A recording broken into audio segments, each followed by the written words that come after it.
El doctor Javier Orti, presidente nacional del partido Avanza, listas 8, está con nosotros. Ya, Javier, ¿qué tal? ¿Sí me escucha?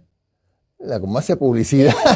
Sí. ¿Cómo Buenos hace días, publicidad? Jimmy. Yo también te hago publicidad de un café con JJ, Javier. Hábil, De Javier. la misma marca, de la misma marca.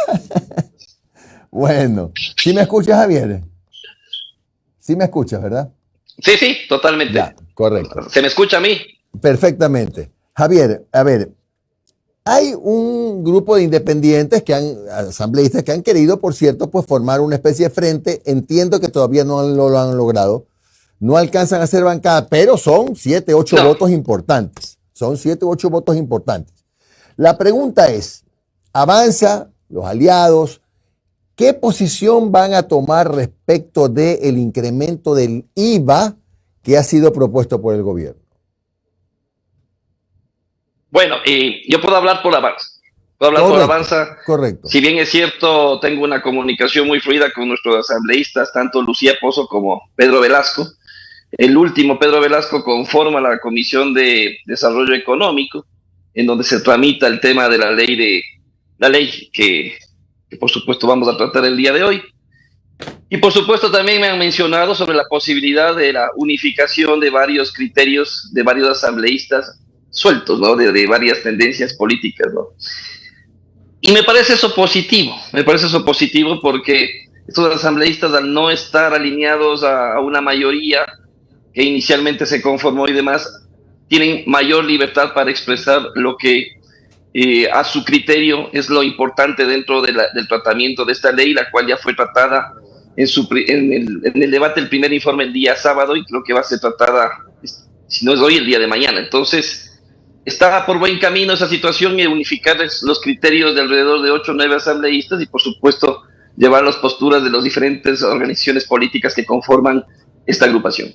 Bueno, ahora, ¿cuál es el criterio en todo caso de Avanza? ¿Están de acuerdo o están más bien en la línea de apoyar esas iniciativas de algunas alternativas, como se han hablado, por ejemplo, impuesto a la salida de divisas, incremento temporal nada más del IVA, impuesto a las utilidades de las sociedades, impuesto a las utilidades de la banca, impuestos? Es necesario aclarar, Jimmy, que fue justamente iniciativa de nuestro asambleísta Pedro Velasco quien recabó un sinnúmero de sugerencias por parte de nuestro Comité Ejecutivo Nacional, en el sentido de que, por ejemplo, el tema del incremento del IVA al 15% sea temporal. Él llevó esta sugerencia a la Comisión de Desarrollo Económico y lo cual fue acatado. Pero también lo que supe sugerir en su momento es que lo que está buscando el gobierno nacional es también que las políticas en cuestión de seguridad sean financiables y sostenibles en el tiempo, sean permanentes, que estos operativos de control, esta unificación entre las Fuerzas Armadas y los militares en el control de las cárceles sea una política pública sostenible, y la única manera de que esto sea sostenible es que tenga financiamiento en el mediano y largo plazo también, ¿no? Por eso el tema del incremento del 1% más permanente en el caso del IVA, ¿no? Y por supuesto, como lo dije en otros medios de comunicación, si nos vamos a sacrificar la clase media a la clase baja, sin lugar a dudas, después de los efectos de un alza del IVA, en donde queramos o no queramos, esto va a repercutir en precios finales, en incrementos, inclusive en la especulación económica, que nos sacrifiquemos todos, que se revisen también, pues, cuáles fueron las utilidades del 2022-2023 de las grandes empresas, en donde está incluida la banca también, ¿no? Entonces, vamos a ir caminando en un sacrificio que todos debemos asumir en una época totalmente extraordinaria como la que estamos viviendo. A ver, Javier, hace un momento tuve la oportunidad de entrevistar a Alberto Dajic, ex vicepresidente, que bueno, toda la vida ha dicho lo mismo. Él es una persona de ideas, nos gusten o no nos gusten, que las ha mantenido durante todo el tiempo. Afirma el ex vicepresidente que, espérese un ratito, muchas gracias. Afirma el ex vicepresidente Javier que si el subsidio a los combustibles le cuesta al Ecuador 4.500 millones de dólares al año, ¿por qué no empezar por eliminar los subsidios a los combustibles como para comenzar a a normalizar los números de la economía nacional que están distorsionados por el subsidio. ¿Qué opinas, Javier Ortiz? Nosotros estamos a favor del tema de la focalización de los subsidios. Sin lugar a dudas, ya se encuentran identificados cuáles son los sectores que en realidad necesitan del subsidio de los combustibles. Tenemos que aminorar también los riesgos que podrían existir de conmociones internas que no abonarían para nada en la actual crisis que tenemos con los temas de inseguridad en el Ecuador. Sin lugar a dudas, la opinión del economista Rajig es consistente ideológicamente con lo que él siempre ha pensado, es decir, no tocar, no inflar los impuestos a los medios de producción tradicionales del Ecuador y por supuesto siempre incrementar a lo más fácil, que yo considero que siempre lo más fácil va a ser el incremento del IVA y la eliminación de los subsidios. Pero yo pienso que hay que llegar a equilibrios en donde también contribuyen las grandes empresas. Recordemos que, y la gente no sabe, recordemos que dentro de las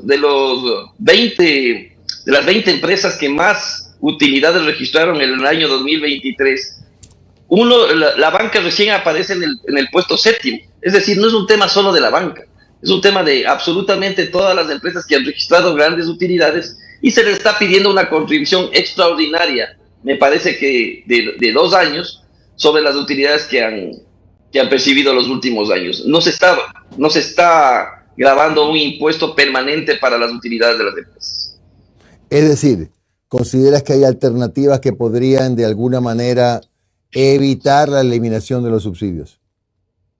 Claro que hay alternativas. O sea, es un juego de números. Esto tiene que ver con cómo se llega a aplacar lo que se necesita para financiar en seguridad. Tengo entendido que se necesita alrededor entre 2.500 y 3.000 millones. Con las medidas que se han aprobado en el primer informe de la Asamblea, se llega apenas entre 1.500 y 1.700 millones de dólares. Es decir, faltaría más. Falta mucho más por hacer. Obviamente, desde el gobierno debe haber un esfuerzo de austeridad total. Tiene que haber un esfuerzo en el tema del manejo del Estado, sin que eso signifique, por supuesto, poner en riesgo los sueldos, salarios y la estabilidad de nuestros médicos y nuestros profesores. Pero sin lugar a dudas, todos tenemos, incluido el gobierno, el sector privado, la clase media, todos tenemos que ajustarnos del cinturón para salir de esta crisis, y esta percepción que tenemos de que poco a poco se va tomando control sobre la inseguridad sea permanente.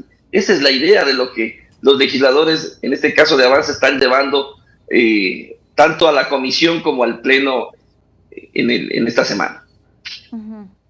Doctor Ortiz, buenos días, Noris Arroyave le saluda, pero los asambleístas de Avanza, ¿van a votar a favor o en contra de la propuesta de ley?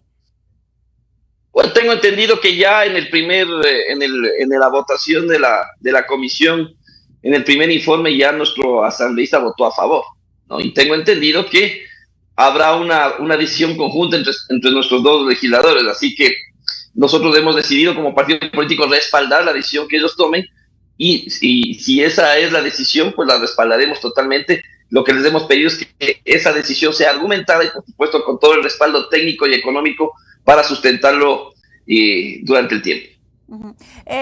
Doctor Ortiz, ¿qué otras acciones ustedes con el asambleísta que tienen como representante consideran que se deben tomar, aparte de esta medida presentada en el proyecto de ley? No, vuelvo, insisto, Noris, nosotros a través de nuestro asambleísta llevamos nuestro punto de vista.